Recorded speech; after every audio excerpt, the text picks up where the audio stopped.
कबीर तुम्हें वापस घर लेके आएगा तो यहाँ करेगी, वरना ये निकाह के टाइम पे साफ इनकार कर देगी। और भाभी ने आपको माफ कर दिया? भाभी मैंने ये सिर्फ कहा नहीं है, ये मैं करके भी दिखाऊंगी। कुछ दिनों में वापस आ जाएगी, मैं मना लूंगा उसे। महविश के लाख इनकार करने के बावजूद भी कबीर बार बार अपने बेटे से भी मिलने जाता रहेगा और महविश से भी माफ़ी मांगता रहेगा। आने वाली एपिसोड में भी कबीर ऐसा ही करेगा और इस बात पर महविश फिर से गुस्सा होगी और वो कबीर को एक बार फिर भगा देगी और यही कहेगी कि आपको समझ में क्यों नहीं आती कि मुझे आपकी माफ़ी की ज़रूरत नहीं, आप यहाँ से चले जाएं, मैं आपके साथ रहना ही नहीं चाहती। और कबीर एक बार फिर मायूस होकर महविश के घर से चला जाएगा।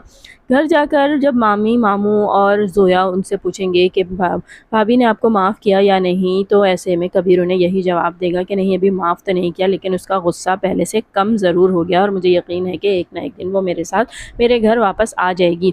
यहाँ पर हम देखेंगे कि जोया अपने भाई से यही कहेगी कि जब तक भाभी घर नहीं आएंगी मैं शादी हरगिज़ नहीं करूँगी। और जोया और मामी ये प्लान करेंगी कि अब ये बात वो महविश को भी बता दें, इसीलिए वो महविश को अलग से कॉल करेंगे और उसे यही बताएंगी कि जोया ने कह दिया है कि जब तक कबीर तुम्हें लेकर इस घर में नहीं आ जाता, जोया एन निकाह के वक्त भी इनकार कर देगी। ये सुनकर महविश भी परेशान हो जाएगी है, तो हो सकता है कि महविश जोया और बाकी घर वालों की खातिर कबीर को माफ़ कर ही दे। दूसरी जानिब हम देखेंगे कि उधर अलमीर होटल में जॉब करने लगेगा और जोया और मामी शिबा के साथ होटल में जब अलमीर को देखेंगी तो दोनों हैरान रह जाएंगी और अलमीर को इस हालत में देखने के बाद उससे यही सवाल करेंगी कि तुम्हारे साथ मिशाल नज़र नहीं आ रही। तो यहाँ पर अलमीर उन्हें बता देगा कि वो मिशाल को डिवोर्स दे चुका है और ये सुनकर तो ये दोनों हक्का बक्का ही रह जाएंगी, क्योंकि अलमीर के हालात से तो अभी कोई वाकिफ़ ही नहीं कि अलमीर किस हाल में है।